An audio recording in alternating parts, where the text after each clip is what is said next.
up for her remarks.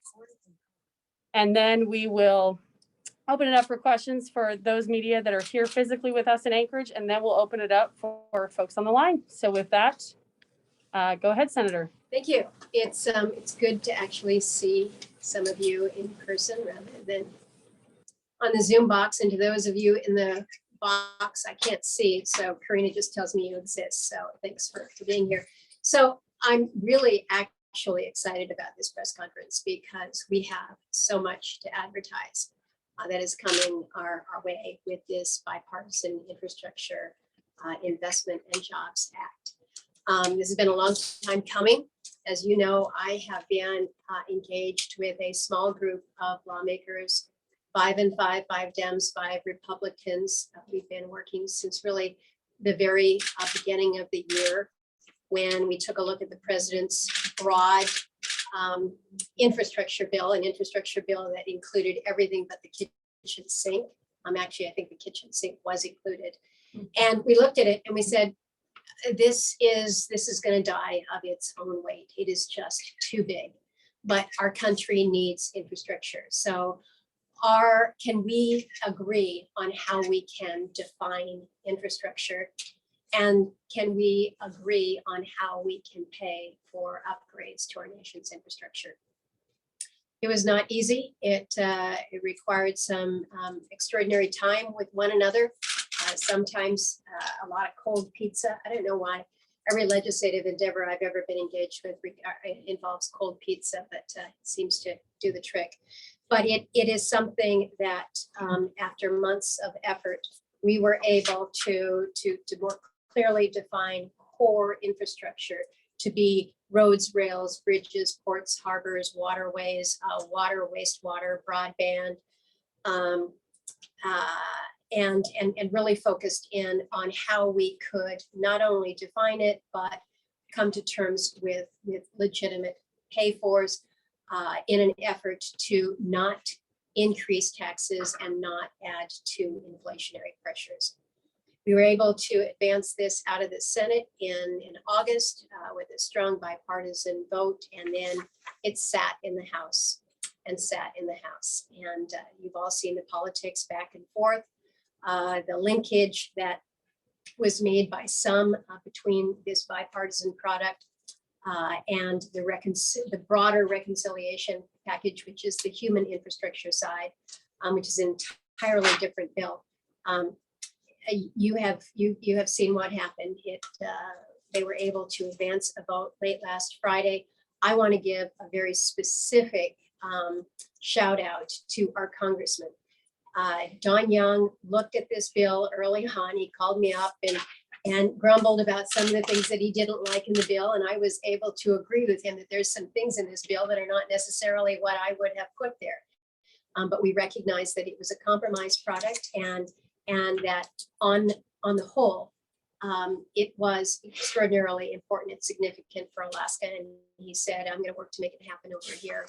And he worked to do just that. And I think it's fair to say that there was some political pressure applied on both sides with this. The congressman's free to talk to you all about that part of it, but I just appreciate his just focus on what is good, what is right for Alaska. We tried to do that throughout. You've all been given a copy of the highlights that we have identified and compiled. You've also got a copy of the highlights of the bill that's focused on tribal provisions. I think it's fair to say that the tribal piece was important for me. I'm the ranking member on the Indian Affairs Committee, so I have that level of oversight. We took a keen focus on not only tribal provisions, but also on rural provisions. And I think you will see as you move through here some things that probably clearly have an Alaskan's fingerprints. I don't think too many of my colleagues would have included a specific set aside in service transportation block grants for maintenance of ice roads. You can bet that probably came from me. But again, I think this is exactly why when we talk about the significance of this legislation, it really is fair to say that it is historic in terms of what it will deliver to the country in terms of needed infrastructure. The United States of America is given a C- in terms of its overall infrastructure health by the American Civil Engineers organization. That's not where we want to be. That impacts our competitiveness. It slows everything down. We're talking about supply chain issues going on right now with vessels that are sitting out in ports that can't get to dock to unload because you've got issues with your ports, you've got issues with your roads, you've got issues with your bridges. So if we're going to be competitive, if we're going to increase the overall productivity of our country, if we're going to increase the jobs and opportunities, then we're going to have to focus on our infrastructure. So I can walk you through the specifics, but you've got the 7 pages in front of you. I will take a moment to highlight one piece that I think is actually quite significant, and that's what we've done to include a new program for essential ferry service. Our Alaska Marine Highway system has struggled over the years, and when we came together to focus on an infrastructure package, I shared with my colleagues, you all want to talk about transit here in the East Coast and Amtrak and all that means. You want more road access in the state of Montana. Well, in Alaska, we don't all connect by road. Some of us have to connect by ferries. And so allow me to introduce you to that aspect of transportation and what that means for infrastructure. So you'll see in our highlights here, we have about $1 billion for this new program establishing essential ferry service to really help build out our Alaska Marine Highway. For the first time ever, federal highway aid funds can be used on operation and repair of our Alaska Marine Highway. That's a new use. And so that is significant. Looking towards the future and being responsive to the people in Skagway and in Sitka who have said, why are we not moving forward with EV ferries like they do in the Nordic countries? So we've got a pilot program in here that would allow for at least one pilot for an EV ferry to take place here in the state of Alaska. On the water and wastewater side, I think it is significant to note the funding that we have dedicated in this area. For us in Alaska, we've talked about getting rid of the honey bucket since Tony Knowles was governor. That was a long time ago, and we're still talking about it, and we still have so much further to go. In fairness, what we will be able to do with the funding for the water and wastewater projects through the Clean Water Revolving Fund and the Drinking Water Revolving Fund is going to be incredible. But also through the IHS account, we put $3.5 billion for IHS services on sanitation facilities. The magic behind that 3.5 is, I asked them, I said, what will it take to get all of the known projects on this list off the list? And they said 3.5 billion. So let's put it in. So this is going to be consequential for us. And when again you think about when you think about basic infrastructure, I think we would all say it's pretty basic to have clean water and sanitation. I hear from communities across the state about their concerns with PFAS. And so once again, this is an account that you'll see plussed up $10 billion for the states to address PFAS. I'll end with just a couple more points here. Broadband, we're all talking about broadband, and we wouldn't be able to be communicating by Zoom with your fellow colleagues here without the connectivity that broadband provides. And we know in this state that we are still woefully behind. So with the grants to states that will be coming, it's a minimum allocation of 100 million to each state. It's Karina, was it the Alaska Telecom Association that gave the estimate of, based on the various formulas for the tribal broadband, for the middle mile broadband, and for all that we have put in place, it'll be about $1.5 billion coming to the state of Alaska for broadband. That's consequential. Recognizing that you can't build anything until you can get the permits. This was a point that was critical to make sure that we had a process for expedited permitting. So we have put in place, we have made permanent the FAST Act permitting, which effectively cuts in half the time of permitting from 4.5 years to 2.5 years. So that's going to be important going forward. And then the last matter that I would like to just kind of bring to folks' attention is what we've done on the energy, the power, the resilience side, because this was an area that I focused a lot of my attention. But we effectively took the Energy Act of 2020 that was passed last year, signed into law by President Trump.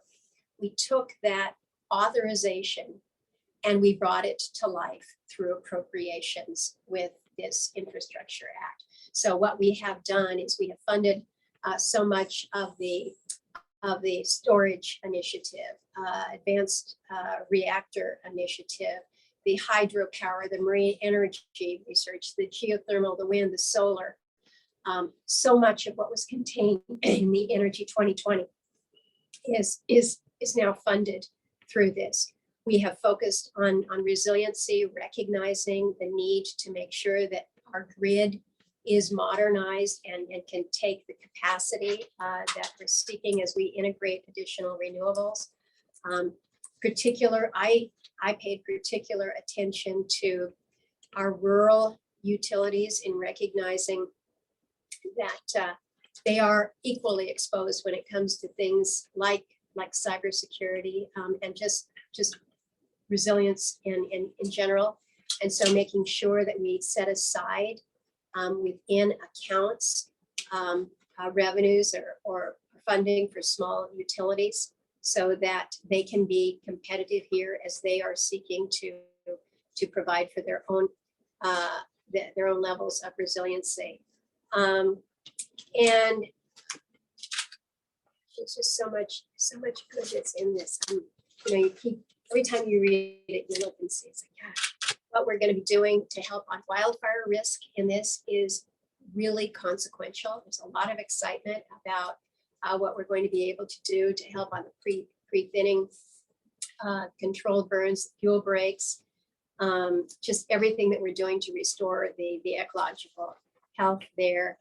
I'm a big fan of our public use cabins, and they've struggled with Forest Service of late, and so there is support for the 155 of the cabins that are in the Tongass and in the Chugach, which I think is good. And something that nobody has written about yet is we've got a 3-year extension of secure rural schools in this.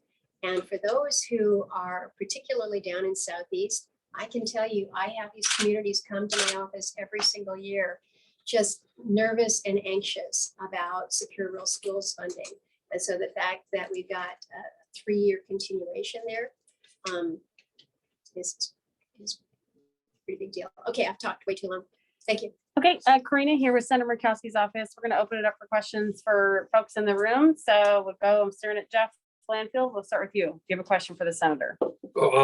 Yeah, I know you haven't officially announced yet, but I just wanted to ask, Kelly Chewbacca made a video yesterday and she called this Biden radical agenda, Green New Deal thing. So I just The wanted infrastructure bill? Yes, I wanted to get your comments or thoughts on that.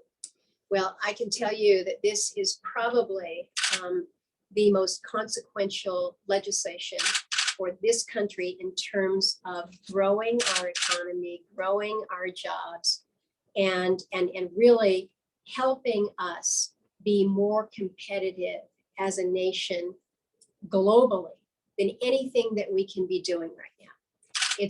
It's possible that perhaps she's confusing this with the reconciliation bill that the Democrats are still trying to figure out what is going to be in that, what is not going to be in that, and how on God's green earth they're going to pay for that.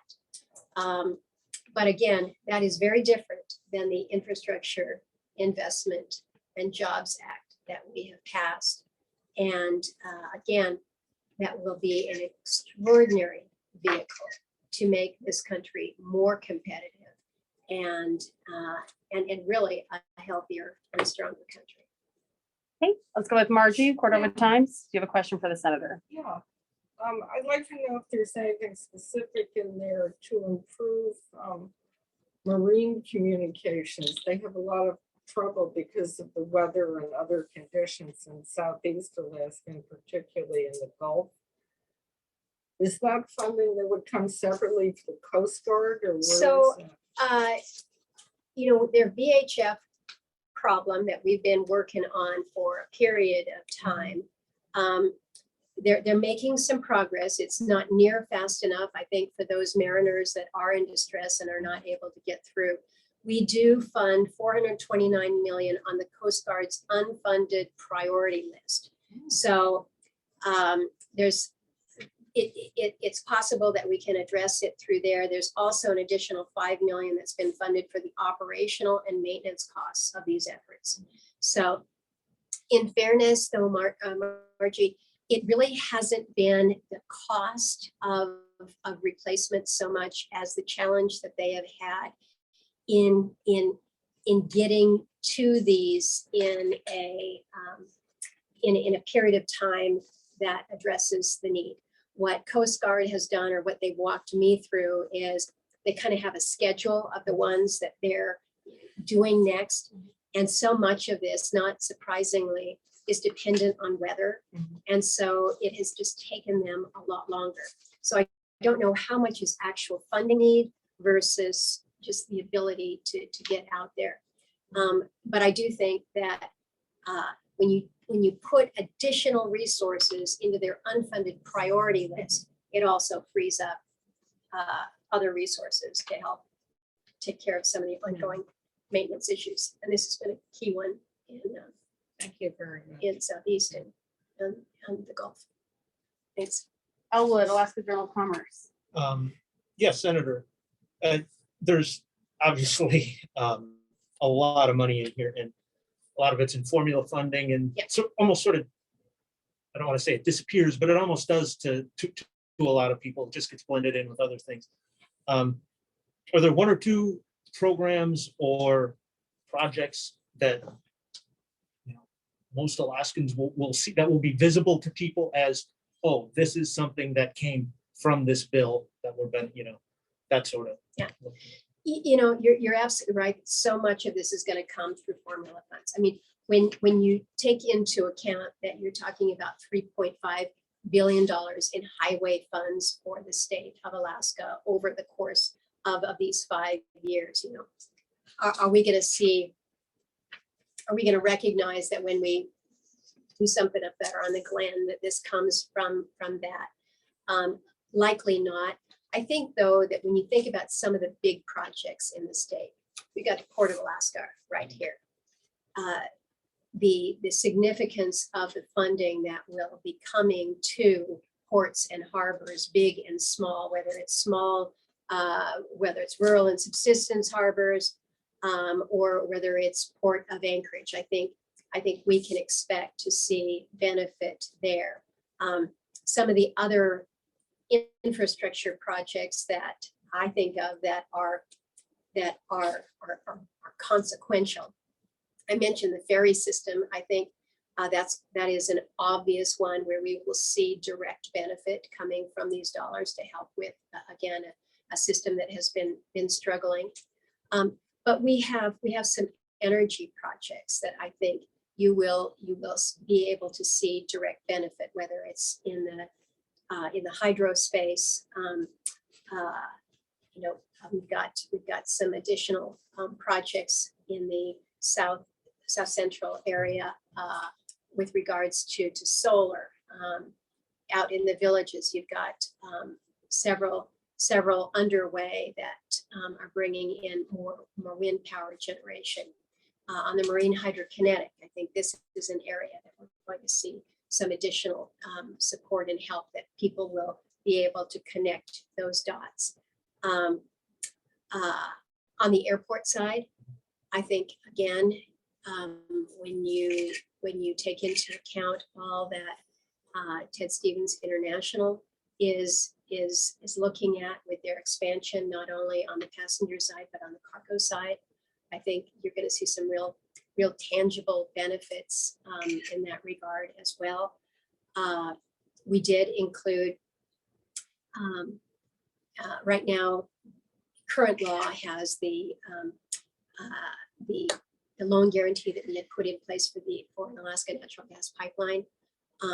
We have included that as part of the measure as well. So if that project advances, it in part, that loan guarantee can be helpful as well.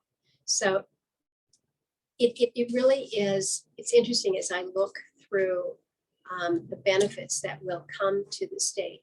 So much of it is going to allow us to kind of get on top of existing maintenance that we've struggled with for a long period of time.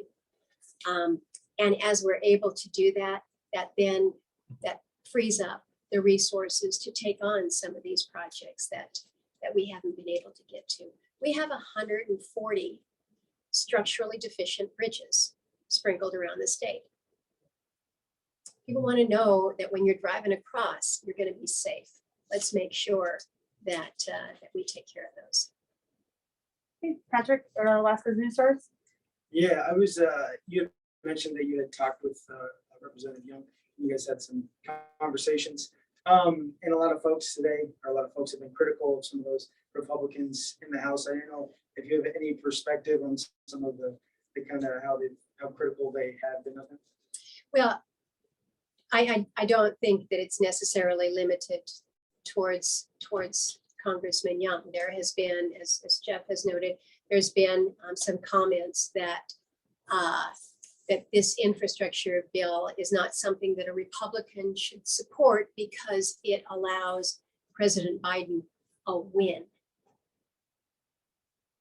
It is a win for Alaska when we can upgrade our infrastructure. It is a win for Alaska when we can put water and sewer into a village that has never had running water. It is a win for Alaska when we can finally connect our communities by broadband so that they can have the benefits of telehealth and distance learning. It is a win for the country when we are more competitive because we can move things around instead of having these inefficient bottlenecks that are plaguing us right now, that are not allowing us to have the level of growth and productivity that other nations are seeing. They're making the investments and their countries are benefiting. We need to do the same. And so this is not about a win for Biden or a win for the Democrats. This is about meeting our nation's needs. And for those who, in my view, are going to be so petty that they would deny good, solid policy because they don't want the person holding the keys in the White House today to be able to say they got that under their watch. You know, what a shame on us that we're not willing to put the priorities of the country first over the politics of this. And this is where, you know, those who are pushing back and saying that you cannot, a Republican cannot support this measure, have not looked at what this legislation is going to do for this country. And last I checked, when you get out on that road, they don't check to see if you're a Republican or you're a Democrat driving on that road. When you go over that structurally deficient bridge, they're not checking to see if you're a Republican or a Democrat. I think every one of us wants and deserves to have safe infrastructure. I think every one of us wants to have an economy that is sound and strong and competitive. And if we don't make these investments in ourselves, who do we think is going to do it? Are we waiting for the Chinese to come over and build us new bridges? That's what they're doing in some countries. Well, we got to invest in ourselves. So those people who are suggesting that a Republican can't support infrastructure, come on. Come on. Every year, every new Congress in the Trump administration, we were going to, by God, do infrastructure. We didn't get to it. So now we get to it. But now we shouldn't do it because we got the wrong president in? That's nonsense. Alex with Anchorage Daily News, you have a question. Yeah, I think we were the only state where all our Republicans voted for this. Maybe I'm wrong The there. smartest state in the country, I think. But I'm wondering how we did nationally compared to other states, how we come out in a financial sense, of course, and what that all-in Republican delegation factor had to do with what I think is doing pretty well, from what I understand. Anyway. But So how Alaska stacks up to other states, as Elward mentioned, so much of what will come to the respective states is based on formula. In highway formula dollars, Alaska has always done well. Why have we done well? Because we don't have infrastructure. And so it's recognized that when you don't have it, maybe there should be more donor dollars coming to states like or donee dollars coming to states like Alaska. So I think on formula, we should do well. But again, keep in mind, much of what we're talking about here in Alaska is not rebuilding. We are building for the first time. And so I expect Alaska to do well. You've probably seen some of the articles in the press that highlight that Alaska does well and note my involvement. Well, yeah. What did you expect me to do? Look the other way on Alaska's needs, say that rural America shouldn't get parity here when we're talking about infrastructure, when they've always been shortchanged? No. By gosh, I'm going to get in the middle of it, and I'm going to make sure that people understand that when we're talking about roads, all right, roads are good, but when 80% of the communities in the state of Alaska are not connected by road, talk to me about how I'm going to connect the people that I work for. And they connect by water, and they connect by air, and they also need to connect virtually. So I am not hesitant at all in saying, yeah, I got in there and I asked for a lot, because Alaskans' needs are pretty significant. And I think one of the reasons that the Alaska delegation was successful in what we were able to direct towards Alaska and to other rural states is because our colleagues saw the need. When you have the opportunity to sit around a small table with 9 other people and to share with them why it's so important to have $3.5 billion going to IHS sanitation infrastructure. When I tell them and I show them pictures about what happens in some of our communities where we're dumping, children are hauling buckets of human waste and dumping it into a lagoon, they're shocked. And then they're saying, what can we do? What can we do to help? So this kind of back and forth and one-on-one is what builds a bill that has the interests of so many. When the congressman mentioned that there were some things in the bill that he didn't like, I shared with him, yeah, I think we spend way too much on mass transit in this. I look at the mass transit and how it's been built out. But I also know that I have to take a step back because we don't have mass transit in Alaska. And so just as I am asking people in Massachusetts to understand what I'm talking about with our ferry system, I need to try to understand what their needs are with transit. And I say, okay, I think that seems a bit too much, but I get where you're coming from, and help me out on the issues that are a little bit different from Massachusetts. And that's where you have that you build a broader understanding. The Alaska delegation, I think, looked at this critically and said, this is infrastructure investment that is needed for our state. And as our state is going to benefit, our country is going to benefit. That's a quick follow-up. We don't know how well we're gonna stack up financially against other states because there's a lot to be discovered in Right. the future. But we do know some things. You said 1.4 billion on broadband to Alaska. What I understand, and again, I asked Karina this number because I saw it today for the first time. That's the first time I've seen it. I'm told that that came to us from the Alaska Telecom, Alaska Telecom in, I'm getting it. she's gonna get it, who had done an assessment based on the formula. And what I don't know is whether that is specific to this bill or whether it also takes into account broadband dollars that came from the CARES Act as well as the ARA this year. Alaska Telecom Association. Yeah. So Christine O'Connor is the head of Alaska Telecom Association. She Okay. might be able to, we should act, before I use that number, I should really get more confirmation I on can that. give her a call. Yeah. Yeah. Yeah. And I was just wondering what other specifics are out there like that where we know or we expect to know how we're gonna stack up. And I know roads is 3.5. Roads is Lot. one, Fair system, ferry system, we got $1 billion for essential. The water, I think I've outlined some of the key benefits to us in Alaska. 75 million for Denali. The ports, we haven't been able to break that out yet. And on the energy section, again, that's more broad, and so much of that is going to be grant based. Yeah,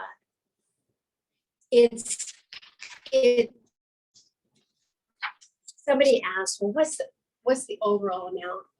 I said, wouldn't we like to know exactly what that is yet? So I think one thing that I will share with you is kind of next steps on this. The president's going to sign this on Monday, and then we go into implementation. And so what will then happen is as new programs get set up and as funding goes towards the existing programs, so much of this is going to be grant opportunity. And we are looking to set up a grant symposium probably around the first of the year. We've done these in the past where you have the heads of agencies here in the state gather. We've always been over at the Denina and or Egan, I guess, because we've been doing it for a long time. We haven't had an opportunity in several years to do this, but I think that this is going to be very welcomed because people want to know, all right, what is really out there, and how do I access it? And the AGC, Alaska General Contractors, is having a virtual meeting, and I just did a video with them and reminded them, we need to make sure that we're positioned to win on these grant formulas. I've met with the Engineers Society here, and in fairness, we're all worried about capacity because money's going to come, it's going to be available, and again, what we're talking about here with this infrastructure package is not necessarily looking for the shovel-ready project that you can get it out the door right now. We're building legacy infrastructure over 10 years, and that's why this is not an inflationary driver. And so it is, I think it's important to recognize that we're going to need to be working with the state. We're going to be needing to work very closely with the private sector. And we've got to appreciate that every other state is going to be doing the same. So we got limited capacity to begin with, and then an additional demand. Everyone's going to be seeking the experts here. So how we prime ourselves to be ready is going to be very, very key. Okay, we'll go ahead and open it up for folks that are joining us via Zoom. So we'll start with Ashlyn with the Peninsula Clarion, and you're going to have to unmute yourself so that we can hear you. So Ashlyn, go ahead if you have a question for the senator. Sounds good. Can you guys hear me? Yep, go ahead. Great. So I wanted to follow up with some of the statements you made regarding the 250 million for small ports and harbors. There's a lot of interest in that piece of the bill here on the Kenai Peninsula, and I'm wondering if you could speak a little bit to how that specific portion will be allocated. Well, you've got a broader pot of money, if you will, through the Port Infrastructure Development Program. So this is broader grant funding opportunity that is available to harbors that are both big and small. The 250 million for remote and subsistence harbors is primarily for those smaller ports, typically that are not on the road system. Again, these will be grant opportunities that will be coming to the communities. So in terms of how it will be administered, obviously you have the role that the Army Corps of Engineers plays with regards to support for ports around the state and around the country. So I think this is, again, a good example actually of making sure that our communities that have needs in these areas to either build out existing ports or to even build new ports, that it will be how these grant programs are structured, that we're going to need to get the details as they are developed. But the biggest pot of money out there is really in this port infrastructure development. The reason that we have a separate line and have for some years now for remote and subsistence harbors is because Alaska's ports, or for instance, say you've got Seward, you've got Whittier. For these communities, the port, the harbor facilities are everything. But when you try to stack them up against ports or harbors in the lower 48, we're so far down the list that we would never get that funding. So this is a special carve out for our smaller harbors and important for us in Alaska. So the fact that we've plussed up that existing account is going to be important for us from a competitive perspective. So we'll get you more details certainly as we get these through the agencies.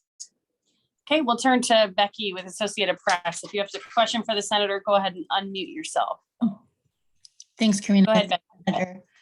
I want to go back to the funding for sanitation facilities, the $3.5 billion. First, can you just discuss a little bit why this is still happening in our state, that there is such a great need that hasn't been met? And in terms of the communities that are affected and the timeline, can you speak to how many communities are in need of these services, and with this 3.5 billion, how far that will stretch, and by what time those communities should have their needs finally met? Well, that last part of your question is the hardest one in terms of the timeline, because as I mentioned, it's been decades that we've been talking about eliminating the honey bucket and getting clean drinking water into communities and sanitation systems. A flush toilet is not too much to ask in this day and age. So that remains the biggest challenge, but we haven't been able to even get to so many of these communities. It seems to me that we're still, for some reason, the number 27 sticks in my head in terms of number, in terms of the communities that still have no water and wastewater. We'll get the exact number to you, Becky, but it is still significant. And then you have communities for whom they have an initial system that has been put in place, but they didn't have the ability to build out or to provide hookups to more than just like one small section of the community. So how you can build that out in the villages. So there's a list that we can provide you that has not only the number of communities that are completely unmet needs, as well as those that are underserved in terms of their capacity. Why this is still an existing issue after all these years is it is expensive to put in place these systems, and we have struggled over the years. Back in, I don't know, it was probably 2005 when I was out in Buckland. They had been in the process for almost a decade in trying to get their water system built out and had gone nowhere. There was effectively nobody in charge. And so money was being spent, but nothing was producing a result. I convened a meeting of every interested entity.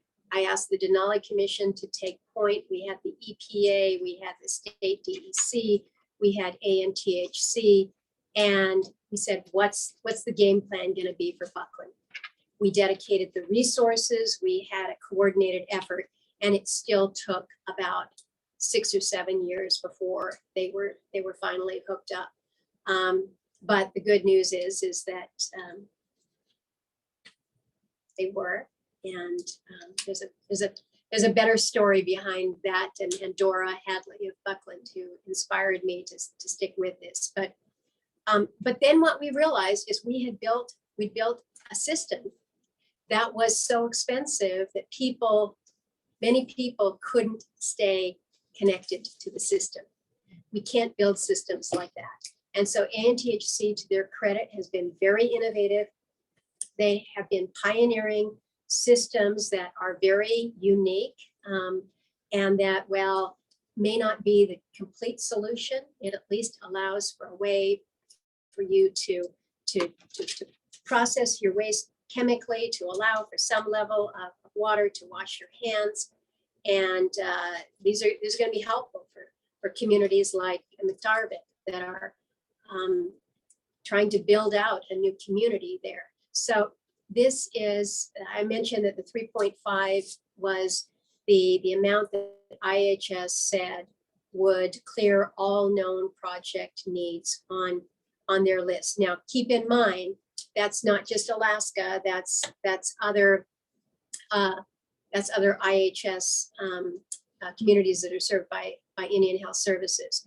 So this problem, well, it is very significant in far too many communities in Alaska, is also an issue on reservations in the lower 48.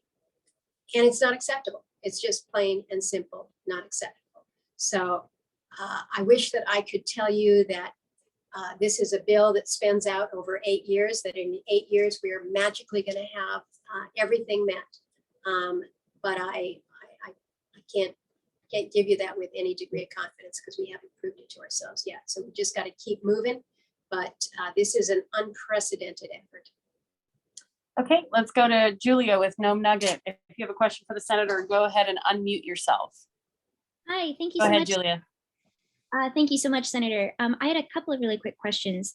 So you mentioned that a significant part of our population, particularly up here in the Nome census area, struggles with access to in-home water and sewer. But beyond that, the region has really limited access to secure housing. How will this bill support future housing projects in Alaska, but particularly in these Native communities? Housing specific was not included in the infrastructure bill. There was considerable debate about that. And when it came down to it, it was determined by the group of us that were working this, that we were going to stay focused on what we determined to be core legacy infrastructure. As I mentioned, the roads, rails, bridges, ports, harbors, water, and broadband. Housing is included in this reconciliation bill that is yet to be determined. And because it is yet to be determined, and because we have had exactly 0 hearings on anything that could be incorporated as part of the reconciliation bill, I can't tell you how that may end up, the extent to which housing is incorporated. I share with you the concern about affordable, available housing, not only in the Nome census area, but around the state. It is a priority for us. That is something that we need to be working on. But I'm going to make 2 points here. First, when Elwood asked the question about specific infrastructure projects that could stand to be benefited, I do think that Port of Nome and that project is one that will stand to be benefited by this bill. The second point that I will make, and it's related to housing and the fact that it is a priority, but it's not included in this infrastructure bill. Somehow, this administration has decided that we don't need to legislate bills one by one. That what we should do is we should just use a reconciliation process that requires that we don't need to get support from the minority. We can just do it all ourselves, and we can just do everything at once. And so that's where this reconciliation bill is heading. They got rid of the free community college tuition, but that would be an initiative all of its own. Childcare, universal childcare, and the childcare provisions that are contained in it could also be an initiative all unto its own. Paid family leave. We don't know whether it's in or whether it's out, but there was a time when we had this under discussion some years ago, and it is its own initiative. And so instead of trying to advance things on their own initiative to gain support, what you have is just everything that is kind of left over after we did the hard infrastructure rolled into one broad social spending bill that, as I mentioned, it's a moving target. So I don't get too caught up on what's in or what's out, although I am quite worried about some of the things that are in on the energy production side. But it is a measure that really seemingly has taken everything that's out there and just said, we're all going to stuff it into one big deal and call it a year. That's not very good legislating. Okay, and we're getting close on time, but I'll try to get through a couple more people. Anthony with KSRM, if you have a question for the senator, go ahead and unmute your phone. Thank you, Senator. My question is, you authored legislation to improve the timeliness and efficiency for the permitting of critical mineral projects. And obviously there's several here in Alaska I could name, but one of which specifically comes to mind is the Pebble Mine. Are you able to speak on that? Thank you. So what we have done, I've mentioned the permitting provisions that we included in here to expedite the NEPA review. So this is for projects, everything from like the gas line to transmission, interties, But as you point out, I have also included legislation that I have incorporated into the bill that advances the timeline and the efficiency of permitting for critical minerals. So again, what we're doing is we're not advancing any project, whether it could be Pebble or Ambler or Graphite One. What we're doing is focusing on a more expedited process for permitting of the critical minerals themselves. Again, whether it's cobalt or graphite or rare earths down in Southeast. So it doesn't impact necessarily any specific project, but it allows for a more efficient review so that we can develop the critical minerals that are necessary for just about everything that we do. Certainly, those who want to build out more on the renewable side recognize that you can't put up a wind turbine without the critical minerals that go into it. Okay, we'll go to Peter with Juneau Empire. Peter, if you have a question for the senator, unmute your phone. Go ahead. Hi, thank you. Senator, I was wondering how soon some of these funds might be available specifically for ferries. Winter service is a big concern here in Southeast Alaska, and I'm just wondering how quickly those funds might be available to provide some ferry service. Thank you. Well, and therein is some of the unknown. I mentioned that the president intends to sign this early next week. That obviously is the first step.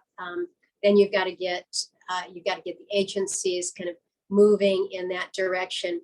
You know, you've got your winter season already set for the Marine Highway system, and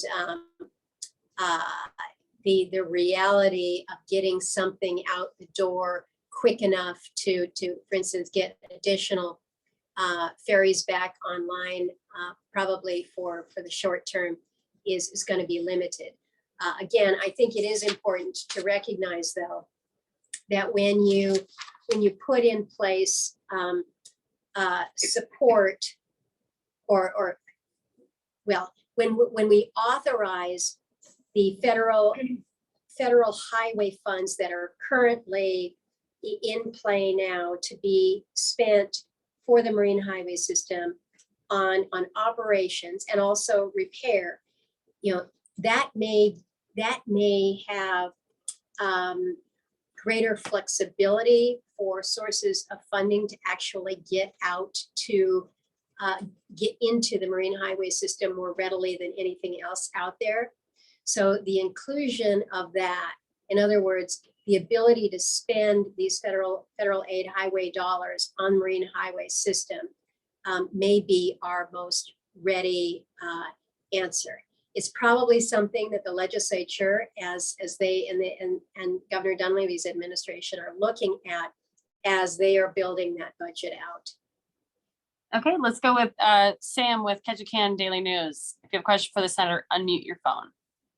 Yeah, thanks. Senator Murkowski, I have a similar marine highway topic for you. If you can, could you share any new details about the provisions of that pilot program for low emission ferries? And if not, when do you think those more details about that will be available? Yeah, well, what we had included within the bill was an allowance for 2 pilot projects for electric or low emitting ferry programs. And the way that we constructed the language, it pretty much directs that one of the projects or one of the pilots will be in Alaska because of the defining language, right, for the defining criteria. So it's $250 million for the pilot. I think it's important to recognize that we also made sure that it was not just limited to EV, that it could also include a low emitting ferry. And this was based on advice that I got. I met with Dave Allen from Allen Marine down in Sitka, just talking to him about, all right, walk me through, how would you build a ferry like this? What would it look like? And he raised the very real practical considerations that come when you know how to build vessels, and you know how to build vessels that are meant for Alaskan waters. And if every day was a sunny, flat, clear, calm day, you just don't need as much power, and an EV operated ferry that's moving from short distances, say from Haines to Skagway, might work great. But you all know that when you're up at the top of Lynn Canal, not every day is flat, calm, and bright and sunny, and you've got winds, and you've got tides, and you've got waves, and you need more power. And so what's your backup? So just the practical reality was something that we were trying to build into this in terms of what exactly the criteria will be. Again, this is a pilot here. So the application will be one that you've got to meet the criteria, which is one pilot has to be conducted in the state with the most marine highway system miles. So we've got 3,100 miles of marine highway, which blows everybody else out of the water. So I think we meet that criteria. So it really will be defined by the applicants to the pilot. When I was at Southeast Conference in September, there was a great deal of enthusiasm about this particular provision. There's a company from the lower 48 that was there and presenting. So there is a lot of momentum and interest in what we might be able to prove out. I was in Iceland a couple months ago at the Arctic conference there and met with some of my Nordic counterparts, asking them about their ferry systems. I was just in the UK this past weekend, and again met with a Nordic delegation, and we were speaking again about kind of sharing notes in terms of who's got the expertise here. I think this is something that we want to know is made in America, but we can learn from some of the initiatives that have been underway in those countries for a long, long while. So I'm really excited about this opportunity for us. Okay, and we're going to go ahead and end it with Tim Bradner. Tim, do you have a question for the senator? Go ahead and unmute your phone.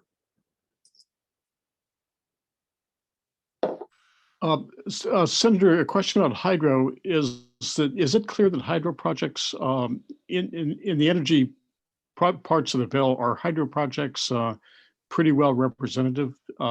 We've heard that hydro has become sort of not a too good a word in the new federal administration. Well, we're trying to educate people on hydro, and that not all hydro is a Hoover Dam or a Bonneville, that you can have hydro like we have hydro in Alaska that is doing extraordinary things, particularly for our smaller communities and certainly all throughout Southeast. So we've got provisions that are included that focus on additional hydro and marine energy research, but we also have taken provisions again from that energy, the Energy Act of 2020, that really did help to build out and to incent more on the hydro side. I will share with you that the provision that I think will really help Alaska is a measure that I've been working on with Senator Cantwell, and this relates to tax credits for hydropower that I think will go a long, long way in helping to facilitate additional hydro in the state of Alaska. It's not included in this bill. It is something that I've heard is kind of in the in and out of the reconciliation piece.